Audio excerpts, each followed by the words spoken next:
नमस्कार बालमित्रांनो, कसे आहात? आता शाळा सुरू होणार बरं का. छान अभ्यास करायचा. आज आपला शनिवार, गोष्टीचा वार.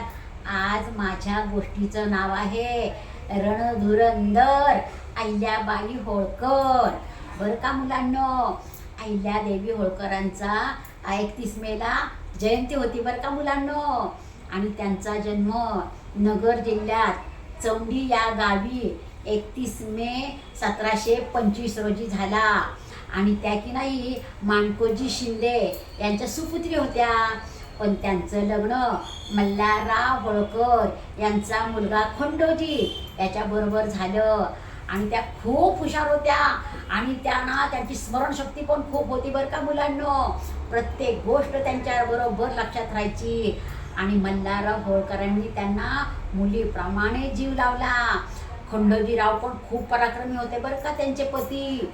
पण काय झालं, एक दिवस ते लढाईला गेले असताना तिथेच त्यांचा घात झाला, ते मरण पावले.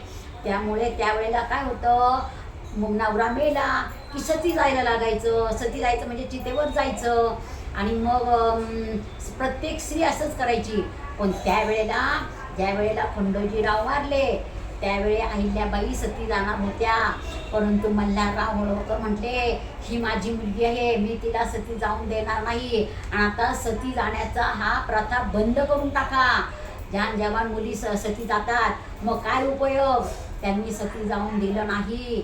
आणि मल्हारराव होळकरांनी अहिल्यादेवींना राज्यनीती, युद्धनीती सगळं शिकवलं बरं का. आणि अहिल्यादेवीबाईंना 2 मुलं होती. त्यांना 2 मुलं होती बरं का. आणि ज्या वेळेला ते खंडोजीराव गेले ना, त्यावेळेला मल्हाररावांनी सगळा राज्यकारभार शिकवला अहिल्यादेवींना. आणि अहिल्यादेवींना शिकवल्यावर त्यांनी सगळा राज्यकारभार सुरळीतपणे पार पाडला.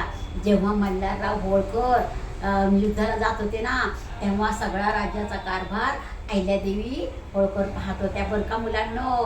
आणि त्यांचा ना पिंड असायची त्यांच्याकडे, शिवलिंग. त्याची त्या रोज पूजा करायच्या.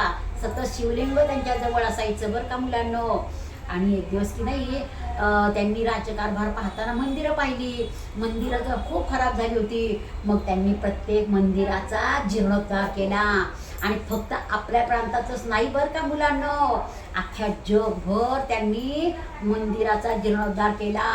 नदीवर घाट बांधले. आणि ते काम त्यांनी स्वखर्चाने केलं.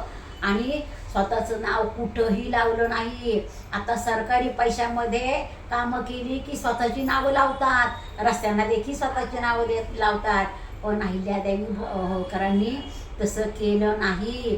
कुठल्याही मंदिरात जा, अहिल्यादेवींचं नाव कुठं दिसत नाही. पण सगळ्या गोष्टींचा जीर्णोद्धार त्यांनी केला बरं का मंदिरांचा मुलांनो. आणि पानिपतच्या युद्धामध्ये अनेक वीर मरण पावले. पण त्यांच्या बायका विधवा झाल्या.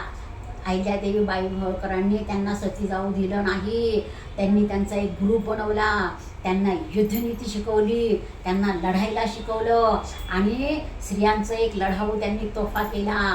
मुलांनो, त्या इतक्या हुशार होत्या, इतक्या हुशार होत्या की ज्या वेळ आली तर त्यांनी पिंड खाली ठेवली आणि हातामध्ये तलवार घेतली. हातामध्ये तलवार, लेखणी, साहित्यप्रेमी होत्या त्या बरं का. खूप पराक्रमी होत्या त्या. त्यामुळे त्यांना पुण्यश्लोक अहिल्यादेवी होळकर असे म्हणतात. आणि अशी स्त्री, अशी शूर पराक्रमी स्त्री आपल्या भारतात जन्माला आली, हा आपल्याला केवढा मोठा अभिमान आहे. आणि त्यांचं वक्तृत्व समोर ठेवून, त्यांची मूर्ती समोर ठेवून त्यांच्यासारखं प्रत्येक महिलेने वागलं पाहिजे बरं का. कुठल्याही संकटाला न डगमगता खंबीर राहिलं पाहिजे. आवडली का गोष्ट?